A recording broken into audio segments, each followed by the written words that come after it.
warahmatullahi wabarakatuh.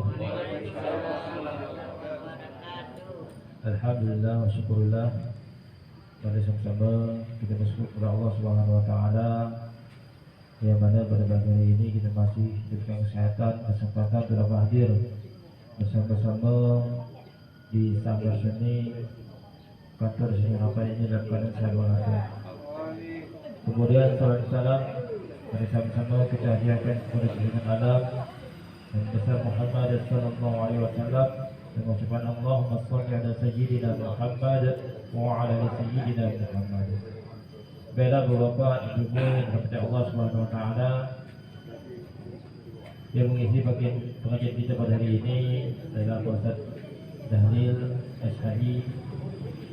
Sebagaimana biasa, jika ada pertanyaan-pertanyaan terkait penyampaian Pak Ustaz, langsung saja kita bertanya kepada Pak Ustaz.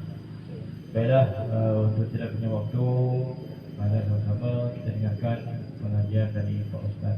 Kepada Pak Ustaz, kami persilakan.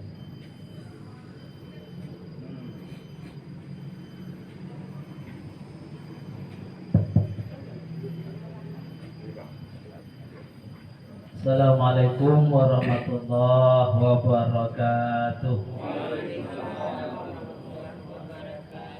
Alhamdulillah, alhamdulillahillazi khalaqas samawati wal ardh wa ja'ala az-zulumati wan nur summal ladzina kafaru bi rabbihim ya'dilun. Asyhadu an la ilaha illallah wa la syarika lah wa asyhadu anna sayyidina Muhammadan abduhu wa rasuluh. Allahumma shalli wa sallim wa barik ala sayyidina Muhammad wa ala alihi wa sahbihi ajma'in, amma ba'd. Yang kami hormati Bapak Kades, kemudian bapak-bapak para staf desa, Bapak RW, Bapak RT, ibu-ibu jemaah sekalian, dan semuanya yang hadir yang dirahmati Allah. Mudah-mudahan Allah Subhanahu wa taala memberikan rezeki dan kesehatan kepada kita semua. Pertama-tama marilah kita manjatkan puji syukur kepada Allah Subhanahu wa taala. Alhamdulillah pada pagi ini matahari sudah keluar cerah. Begitu juga dengan kehidupan kita, mulai hari ini cerah, ya, tidak ada lagi yang kusuk-kusuk, ya, tidak ada lagi bersedih. Insyaallah mulai cerah. Dan mudah-mudahan ini adalah hari yang pertama perdana Pak ya, jabatan Bapak di Kades kegiatan ini. Dan ini membawa kepada kita keberkahan keridhaan Allah Subhanahu wa taala. Salam terlepas pula kita ucapkan buat junjungan alam yakni Nabi besar Muhammad sallallahu alaihi wasallam, dan ucapan Allahumma shalli ala sayyidina Muhammad wa ala alihi wa sahbihi ajma'in, amma ba'd. Baik bapak-bapak jemaah sekalian yang dirahmati Allah, pada kesempatan ini kami akan menyampaikan sedikit, bukan maksudnya mengajar, kita bertukar pikiran tentang agama. Kalau nanti ada pertanyaan saya tak dapat, biasalah saya PR-kan Pak ya. Di dalam kehidupan kita di dunia ini ada dua hubungan yang mesti kita jaga betul, yang mesti kita jaga betul. Yang kita kenal kalau bahasa agamanya hablum minallah, hablum minannas. Hubungan kita dengan Allah, hubungan kita dengan sesama manusia. Yang pertama, kita masuk dulu hubungan sesama manusia. Kita hidup di dunia ini tak bisa hidup sendiri. Tak ada orang bisa hidup sendiri. Sekuat apapun, sekaya apapun, pasti memerlukan orang lain. Jadi kita nak betul-betul hubungan sesama kita jaga, jangan sampai ada yang tersakiti. Alhamdulillah tadi pagi tadi barusan kan, Pak Kades sudah mencontohkan, masuk langsung salam semuanya. Kalau coba bapak ini salam, saya tak disalamkan, macam mana perasaan saya? Ini walaupun seperti itu kecil rasanya kita lihat, tapi akibatnya luar biasa. Jadi menunjukkan hubungan yang luar biasa. Kalau tak salam semua. Karena COVID kan. Salam 1, 2, sampai saya tak disalam langsung dia. Oh, ini ada apa ni? Ada apa kan? Luar biasa. Jadi kita jaga hubungan kita dengan orang-orang yang kita sayangi, orang-orang yang kita cintai, dengan rekan-rekan kerja kita. Saya nak bercerita sikit, InsyaAllah mudah-mudahan bermanfaat. Ada Dr. Abdul Kalam, pernah baca, Presiden India yang ke-11. Beliau menjabat dari 2002 sampai 2011, 2007. 2002 sampai 2007.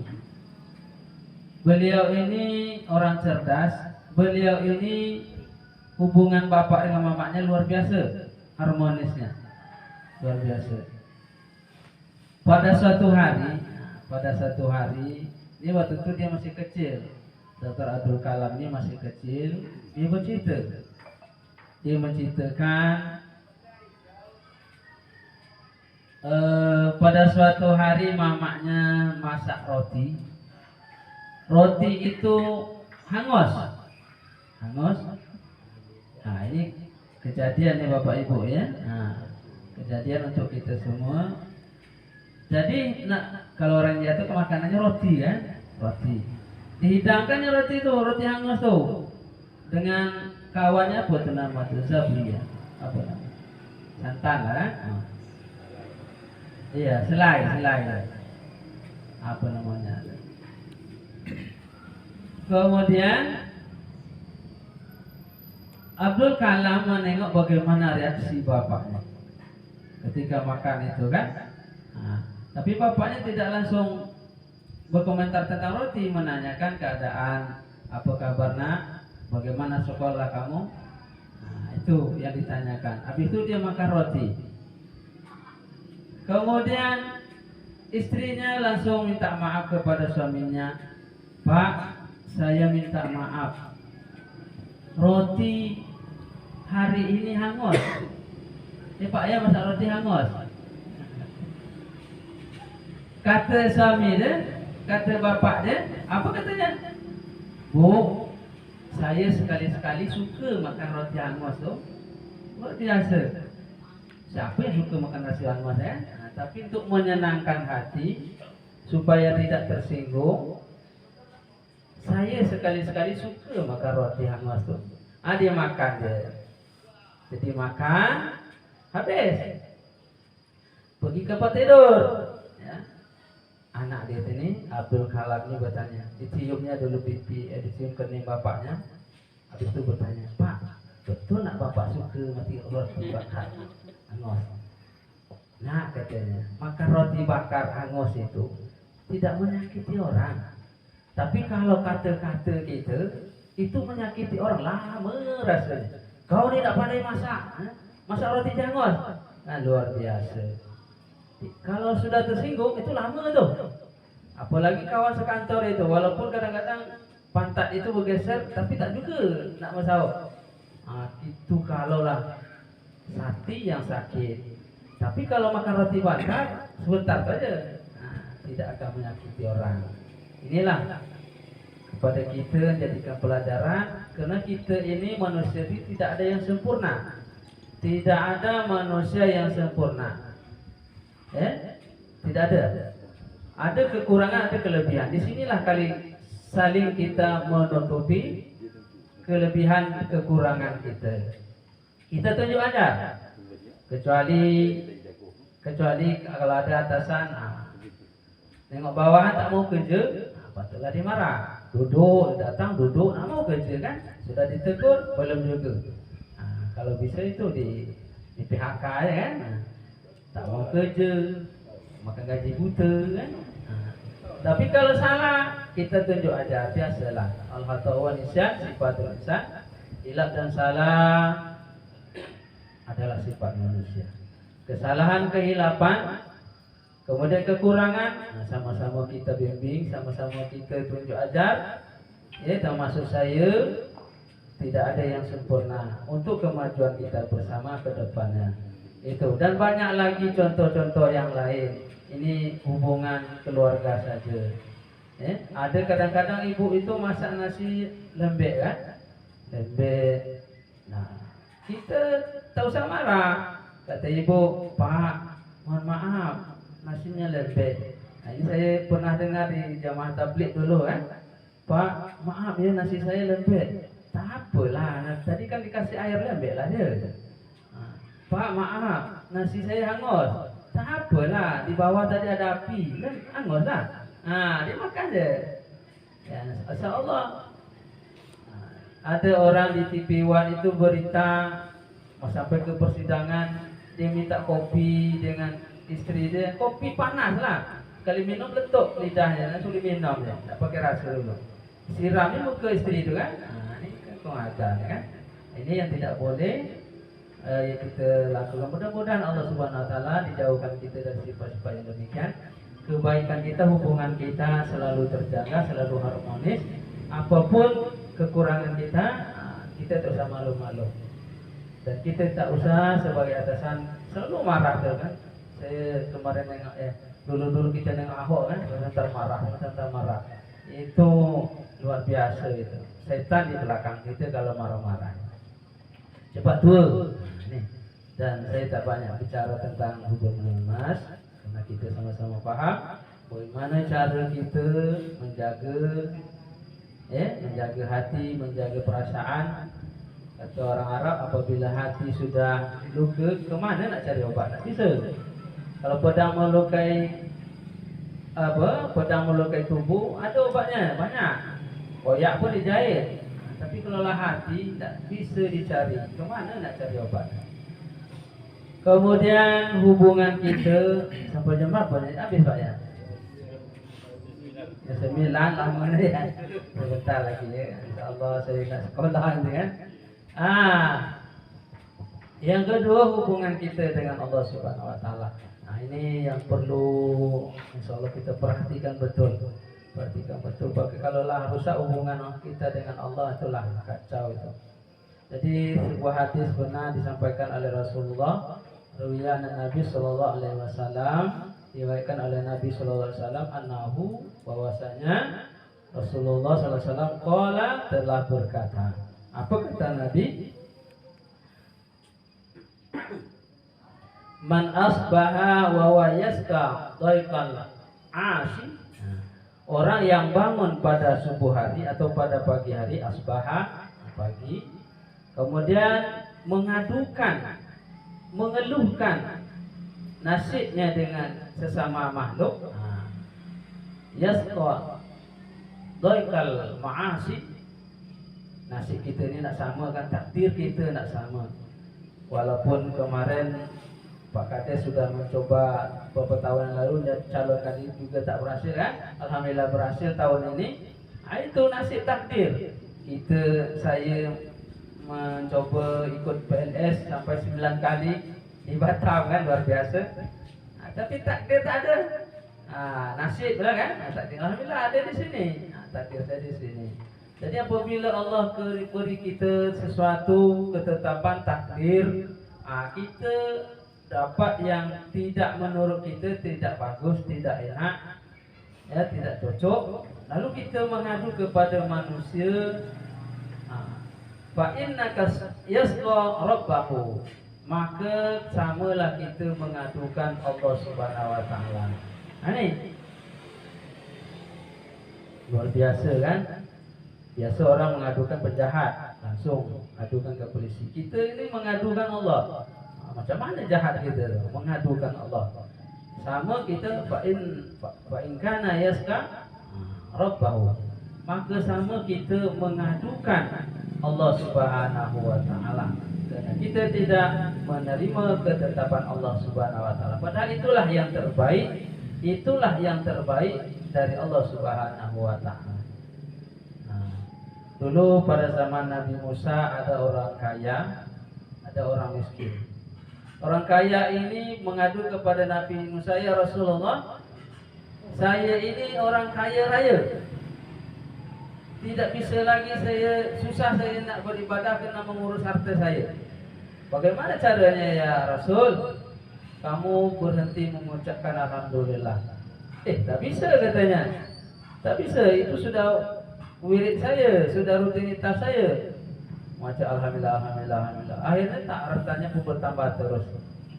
Ada orang miskin, takdirnya tidak ada apa benda. Di badannya itulah ada baju, tak ada rumah, tak ada apa kekayaan. Ya Rasulullah, macam mana saya ini? Tidak ada saya miliki apa-apa. Kamu ucapkanlah alhamdulillah. Alhamdulillah, bersyukur kepada Allah. Apa yang saya syukurkan ya Rasul? Saya tak ada apa-apa benda. Marah dia pergi kan. Akhirnya yang kaya tambah kaya, yang miskin tambah miskin. Akhirnya dia meninggal dalam keadaan miskin. Sementara sebetulnya kekayaan nikmat Allah itu kepada dirinya luar biasa. Mata dia masih melihat, telinga dia masih bisa mendengar, bisa tidur luar biasa, masih bisa tidur. Dan itu merupakan nikmat yang luar biasa. Tapi lupa nak bersyukur, Walaupun di mata kita dia tak ada apa-apa, tapi nikmat yang tidak nampak oleh dia itu cukup banyak, tidak terhitung nikmat Allah yang diberikan. Apalagi kita kaji dalam tubuh kita bagaimana nikmat Allah itu berputar dalam itu. Tetapi itulah yang tidak disebut. Apabila kita mengadukan nasib kita, maka sama kita mengadukan Allah Subhanahu wa taala. Bapak Ibu jamaah sekalian yang dirahmati Allah, banyak contoh-contoh daripada nabi-nabi kita. Nabi Ayub dulu macam mana badannya itu habis, dimakan penyakit, habis. Tapi dia tidak pernah mengeluh, tidak pernah mengadukan, tidak pernah menyalahkan Allah Subhanahu wa taala. Karena itu adalah yang terbaik yang diberikan oleh Allah Subhanahu wa taala. Nabi Musa pada suatu hari dikejar Firaun. Dikejar dengan rombongan, ingin dibunuh, lari. Pada titik akhirnya beliau sampailah di Laut Merah. Di depan laut, di belakang ada Firaun yang nak membunuh. Ini kan masalah ini. Masalah yang luar biasa. Tetapi dia tetap mengeluh dan mengadu kepada Allah. Kita dengar, kita hafal mungkin doa anjuran supaya kita doa Nabi Musa. Allahumma lakal hamdu, ya Allah, segala puji bagi Engkau ya Allah. Memuji kepada Allah. Wa ilaikal masku, kepada Engkau lah kami mengadu. Wa antal musta'anu, dan hanya Engkau lah yang memberi pertolongan. Wala haula wala quwata illa billahil aliyil azim. Tidak ada daya, tidak ada kekuatan, tidak ada upaya kecuali pertolongan Allah Subhanahu wa taala. Akhirnya laut yang dalam, laut yang luas, dipukulkan tongkatnya jadi terbelah. Itulah insyaallah. Jadi kalau ada masalah dalam diri kita, marilah kita mengeluh kepada Allah. Kita sholat tahajud, kita hadukan kepada Allah. InsyaAllah ada solusi dari Allah Subhanahu wa taala. Kalau kita mengeluh, mengadu sama manusia, Bapak Ibu tahulah macam mana. Kadang-kadang itu diejek kan, bukan direspon diejeknya. Kadang-kadang ada yang merespon tapi merespon negatif pula. Dan saudara kita lah kadang-kadang yang positif. Kita mengeluh keadaan kita. Tetapi kalau ada masalah, kita musyawarah, itu sangat dianjurkan untuk musyawarah, mencari titik temunya, bukan mengeluh. Bapak Ibu jamaah sekalian yang dirahmati Allah, itu yang pertama. Kemudian yang membuat hubungan bisa buruk manusia dengan Allah, yang kedua adalah wa asbahu di umuri dunya hazinan. Orang yang pagi-pagi mengeluh dengan kondisi hidupnya, kemudian faqada sakhatan Allah, maka dia sama dengan Waalaikumsalam warahmatullahi wabarakatuh. Ya. Nah, jadi apabila pagi-pagi kita sudah bersedih, hazinan, bersedih dengan keadaan diri kita, tadi mengeluh bercerita dengan orang lain. Kalau ini bersedih, apalah hidup saya ini. Tuh, bangun pagi sudah lah bersedih. Bangun pagi sudah bersedih. Itu sama dengan kita mengatakan Allah itu jahat, padahal tidak demikian. Tapi itu saat kita bersedih, kita jalankan hidup ini. Apapun yang Allah berikan kepada kita, kita syukuri. Inilah di dalam Al-Quran Allah Subhanahu Wa Taala telah menyampaikan, la in syakartum la azidannakum wa la in kafartum inna azabi lasyadid. Apabila kamu mensyukuri nikmatku kata Allah, maka akan aku tambah. Tapi apabila kamu kufur, tidak mau bersyukur, maka tunggulah azab Allah. Jadi yang dua tadi, satu, dua, ini gambaran orang yang tidak bersyukur atas apa yang telah diberikan oleh Allah Subhanahu Wa Taala. Ini penting sekali dalam kehidupan kita. Kadang-kadang anak kita, kadang-kadang pada diri kita. Itulah yang penting, kita berusaha. Setelah berusaha, hasilnya kita serahkan kepada Allah Subhanahu Wa Taala. Yang tak boleh itu tidak berusaha, malas. Man la adaba fahuwa adab. Kullu ummati yadkhulul jannah illa man aba. Setiap umatku itu masuk surga kecuali orang pemalas. Malas nak bekerja. Bangun pagi ngopi sampai tengah hari. Tengah hari makan tidur kan? Malas, tak mau berusaha. Ini tak betul, tak boleh. Jadi setelah kita berikhtiar, berusaha dan berdoa, tapi hasilnya juga seperti itu sudah kehendak Allah Subhanahu Wa Taala. Kita bersyukur. Ya. Ini takdir sebetulnya. Takdir. Ketetapan Allah itu disebut takdir. Qada, qadar. Qada itu ketetapan Allah sejak zaman azali. Belum ada dunia ini, belum ada makhluk di dunia ini, disebut zaman azali. Sudah ada itu. Si A nanti Pak Irwan itu nanti jadi kades ya di Tanjung Harapan, itu sudah ada qadanya dulu. Qadanya sekarang menjalankan qadanya Allah Subhanahu Wa Taala. Itulah qadar. Itu qada, qadar. Jadi sudah ada. Daun ranting yang jatuh pun sudah ada. Nanti daun itu jatuhnya tanggal itu, tahun itu. Sudah ada itu di Lauhul Mahfuz sana. Sekarang jatuhnya itu disebutlah qadar. Menjalankan keputusan ketetapan Allah Subhanahu Wa Taala. Sudah ada. Jadi yang penting kita tidak boleh putus asa. Yang penting kita tidak boleh malas dan berusaha, berdoa dan berusaha. Itulah. Dan itu akan menjadi ibadah kepada Allah Subhanahu Wa Taala. Kemudian itu disebut qada, takdir itu tadi disebut ada dua. Takdir, qada dan qadar itu disebut takdir. Takdir itu ada dua. Takdir mu'allaq, mu'allaqun, tergantung kepada usaha dan doa. Ada orang miskin ingin berubah menjadi orang kaya, dengan usaha dan berdoa, insya Allah akan berubah. Itu takdir Allah yang bisa berubah dengan usaha berdoa. Nih, usaha dan berdoa, insya Allah takdir Allah akan bisa berubah kalau Allah ingin berubahnya. Orang bodoh jadi pintar, itu juga takdir mu'allaq, dengan berupaya sekuat mungkin untuk belajar.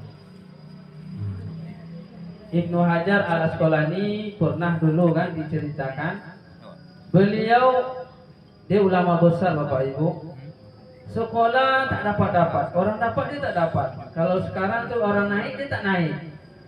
Akhirnya dia pulang Dalam perjalanan pulang singgah di sebuah gua, duduk situ. Di situ dia duduk, ada batu ditimpa air di gua tuh sedikit saja. Tapi rutin. Akhirnya batu itu berlubang. Berpikir dia, masa batu yang keras ini bisa berlubang sama air? Otak saya ini tak macam batu, tak macam batu. Akhirnya balik ke pondok, belajar lagi.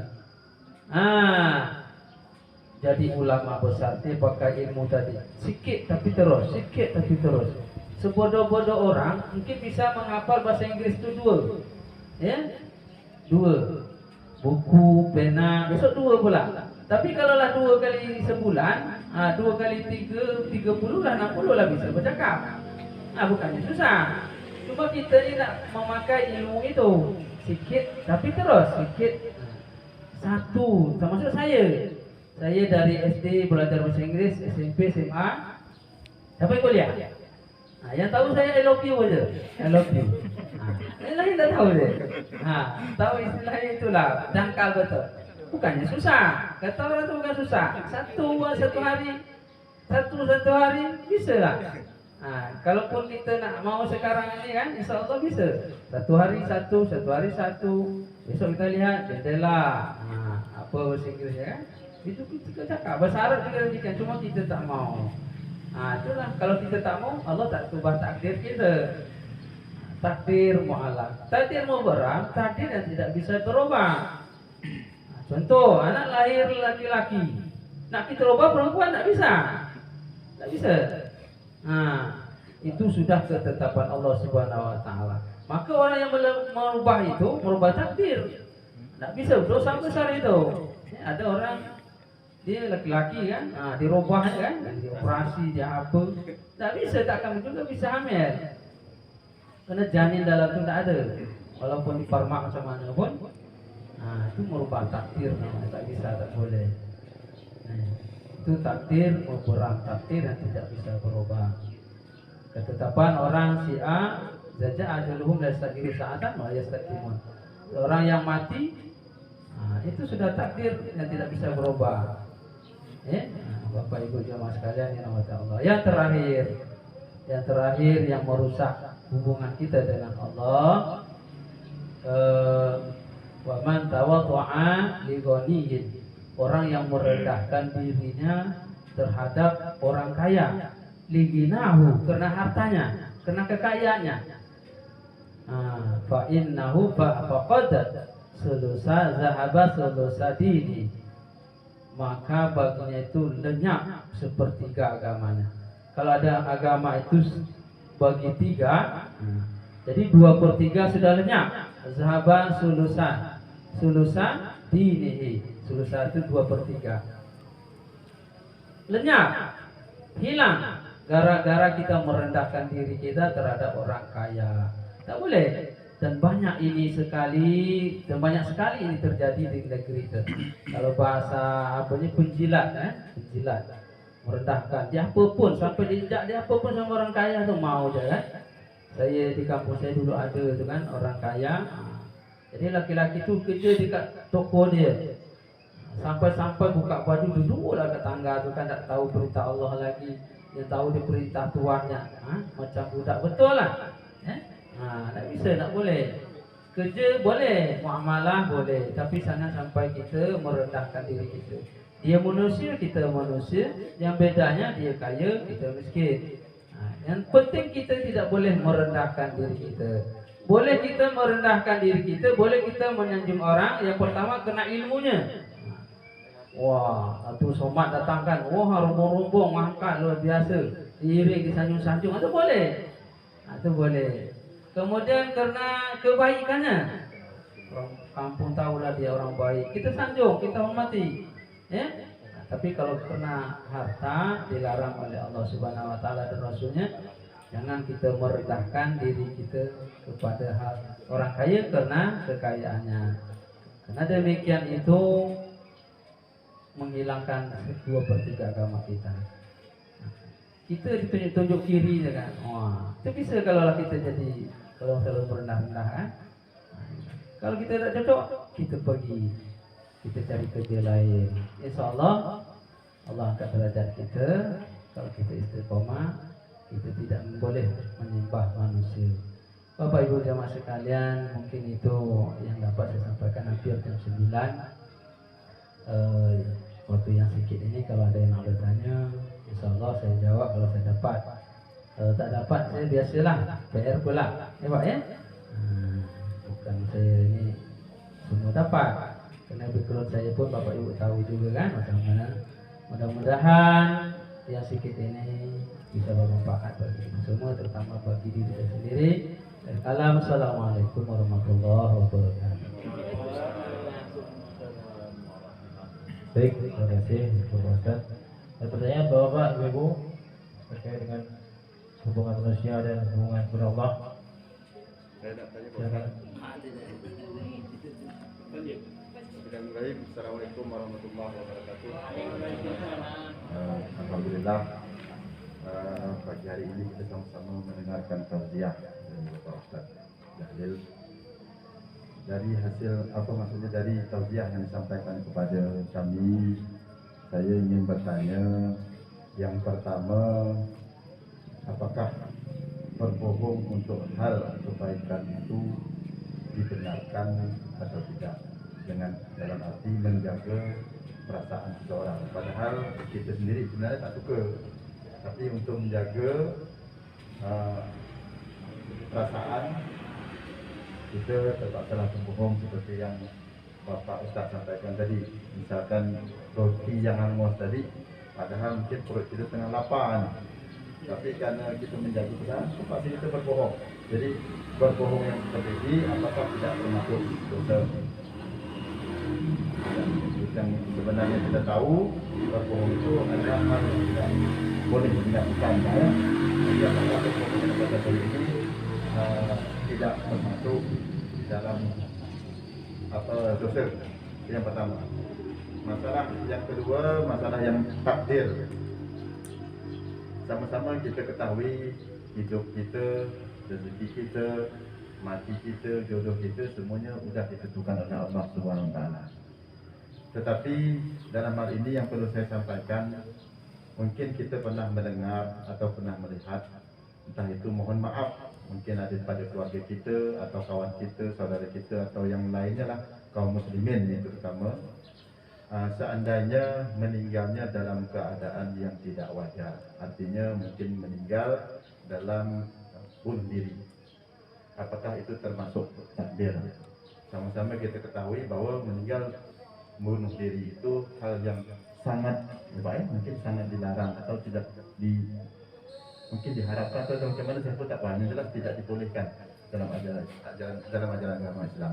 Apakah ini termasuk takdir? Mungkin itu saja Pak dari saya. Mungkin ada lagi dari yang lain, saya persilakan.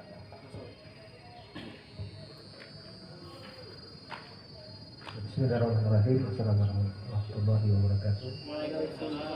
Terima kasih kesempatannya. Ini berhubungan dengan hablum minallah dengan hablum minannas tadi. Di awal Ustaz mengatakan kalau tidak salah yang pertama adalah hablum minannas. Jadi yang mana pertanyaan saya antara hablum minannas, hablum minallah ini seberapa penting perannya terhadap diri kita, kemudian yang lebih diutamakan hablum minallah atau hablum minannas, ataupun sebaliknya gitu. Jadi demikian pertanyaan saya. Bismillahirrahmanirrahim. Assalamualaikum warahmatullahi wabarakatuh. Baik, saya boleh jawab semua.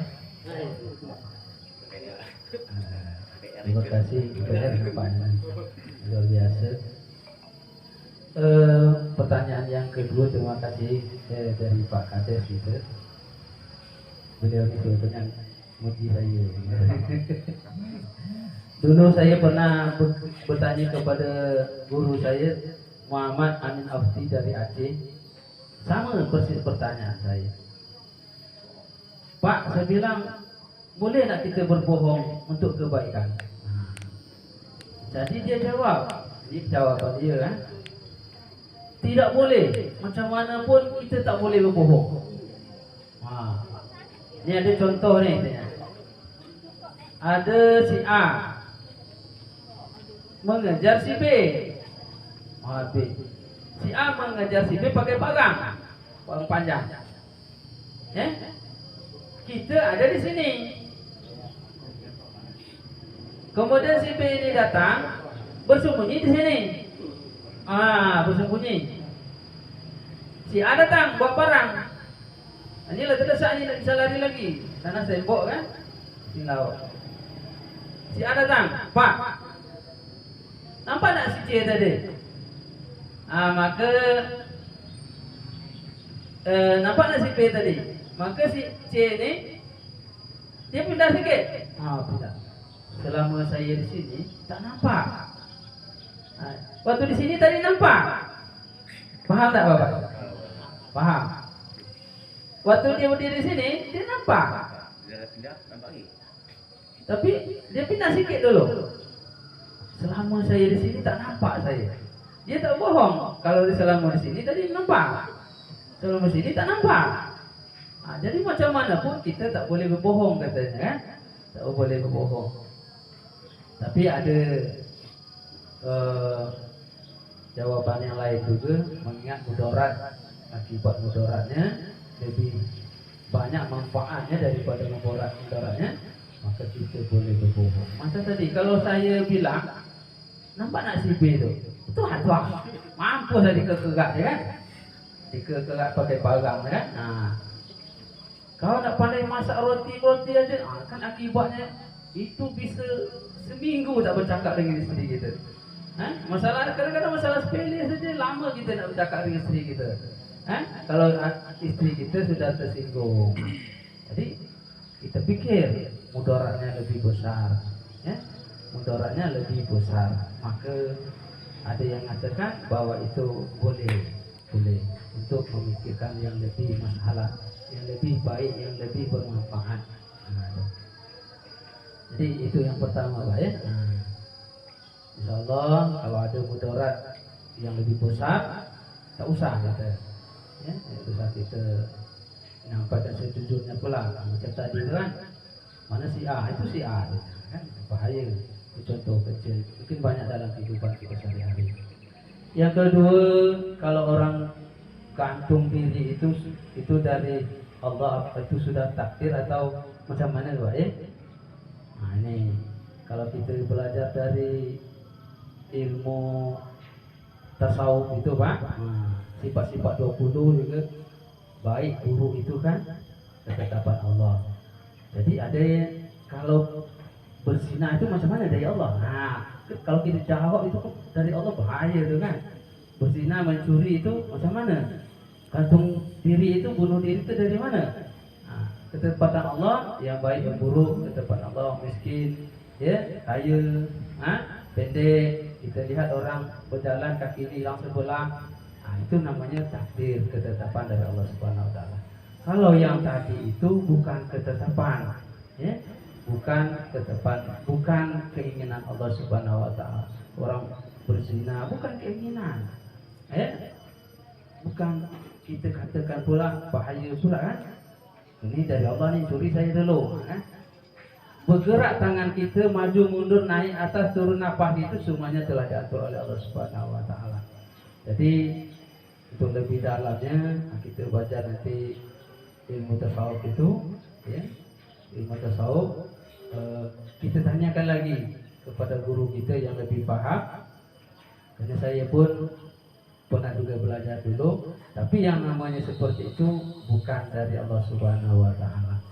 Orang berzina, parah itu kan. Dia berzina kerana Allah, apa kacau kan. Itulah perbuatan jahat manusia. Perbuatan jahat manusia yang perlu kita hindari. Yang terakhir tadi, mana dulu hablum minallah, hablum minan nas, atau macam mana hablum minan nas dulu atau hablum minallah? Hablum minallah dulu atau hablum minan nas? Allah Subhanahu Wa Taala hablum minallah, hablum minan nas. Kalau di dalam perkataan itu, kata agama itu hablum minallah, hablum minan nas. Hubungan kita sesama manusia Kemudian hubungan kita sesama hubungan kita sama Allah, abudullah, nas. Dan apabila hubungan kita tidak baik dengan sesama manusia, maka mengakibatkan kita nanti sengsara di akhirat. Baik dengan hubungan dengan Allah, rajin solat, rajin ni hubungan Allah ini, rajin puasa, tapi dengan sesama nak berkelahi aja, bertengkar saja, saling bertumbuk, saling menghina, saling mencaci, maka juga akhirnya kita tidak baik, tempat kita tidak baik nanti di sisi Allah Subhanahu wa taala. Kemudian baik hubungan kita dengan sesama manusia. Terkenal di kampung itu orang paling baik, tapi tak mau solat. Itu bukan orang yang baik, itu orang yang paling jahat sekali. Orang yang paling jahat adalah tidak mengakuinya Allah Subhanahu wa taala, tidak mau mengikuti perintah Allah. Sudah Allah perintah suruh solat, dia tak solat. Tapi di kampung itu terkenal baik, itu menolong. Nah, jadi intinya dua-duanya harus kita jaga, harus kita pelihara hubungan kita dengan Allah, hubungan kita sesama manusia. Tak bisa satu-satu, harus dua-duanya. Nah, seperti tadi, dengan Allah kita baik, rajin solat, rajin puasa, tapi dengan manusia kita macam hantu, macam setan kan? Nah, kita ada tengok orang itu kan, suka kelahi, suka mencuri, suka apa? Nah, itu namanya hubungan sama dengan manusia tak bagus, dengan Allah bagus. Nah, tapi tidak demikian halnya. Kita harus sama-sama menjaganya untuk keselamatan kita di dunia dan akhirat. Demikian kira-kira jawabannya yang dapat saya sampaikan, yang kita sama-sama jaga hubungan dengan Allah, hubungan dengan sesama manusia. Assalamualaikum warahmatullahi wabarakatuh. Baik Bapak, Ibu, ada pertanyaan lain? Silakan Pak, Ibu. Ada Bapak? Pak Ustaz nak ajar. Kalau tak ada, kita tak doain Ustaz.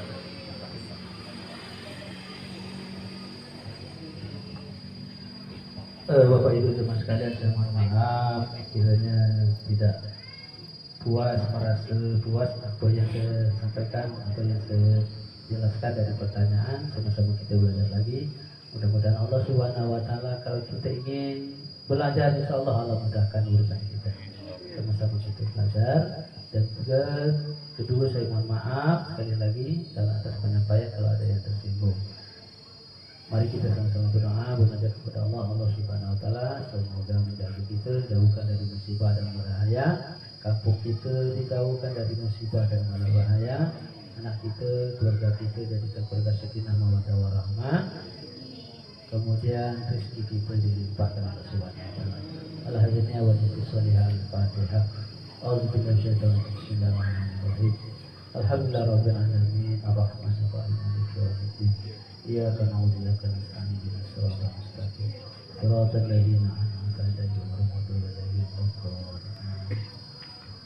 Auzubillahi minasyaitonir rajim. Bismillahirrahmanirrahim. Alhamdulillahirabbil alamin, hamdan syakirin, hamdan na'imin, hamdan ni'ma wa yukarim wa zidah. Ya Rabbana lakal hamdu kama yanbaghi li jalalika al-karim azim sultan. Allahumma salli wa sallim wa barik ala sayyidina Muhammad wa ala alihi wa sahbihi ajma'in. Allahumma ighfir lana dhunubana wa li walidina warhamhum kama rabbana shighara wa lil muslimina wal muslimat wal mu'minina wal mu'minat al-ahya'i wal amwat wa tabi bainana wa bainahum wa anta khairur rahimin wa la hawla wa la quwwata illa billahi al-'aliyyil 'azim. Allahumma ij'al jam'ana jam'an marhuman wa tafarruqa fi ba'di tafarruqan ma'suman. Allahumma ij'alna laka syakirin, Allahumma ij'alna laka syakirin. Rabbana zidna ilman warzuqna fahman. Ila Al-Quran, Bisafat Al-Quran, Al-Quran. Allahumma dafa'na al-bala'a wal-bala'a wal-bala'a wal-bala'a wasirif al-mutalib wa-salawatiha wa al-zahra minha wa mabata min baladina hadha khasah wa nufidal muslimina wa innaka ala kulli syai'in qadir. Rabbana atina fid dunya hasanah wa fil akhirati hasanah wa qina adzabannar. Subhana rabbika rabbil izzati amma yasifun wa salamun alal mursalin. Wallahu a'lam. Baik, demikian pengajian bagi Jumat itu yang disampaikan oleh Ustaz dari SHI. Mudah-mudahan bermanfaatnya, mudah-mudahan teman-teman ini mendapat keberkahan dari Allah Subhanahu Wa Taala. Amin ya rabbal alamin. Baik, silakan untuk dengan mengaji menutup majlis. Subhanakallahumma wa bihamdika asyhadu an la ilaha illa anta astaghfiruka wa atubu ilaik. Wabillahi taufiq wal hidayah. Wassalamualaikum warahmatullahi wabarakatuh.